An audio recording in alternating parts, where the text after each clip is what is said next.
Hello বন্ধুরা, সবাই কেমন আছেন? তো আশা করি ভালো আছেন। তো আমার ভিডিওতে আপনাদেরকে স্বাগতম।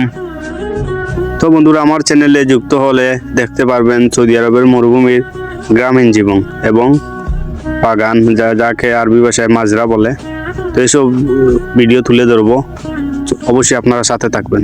এই গাড়িগুলো হচ্ছে মরুভূমির টাটা কোম্পানি বলার কারণ হচ্ছে এদের রাস্তা লাগে না, পাথরের উপর দিয়ে নিমিশেই চলে যায়।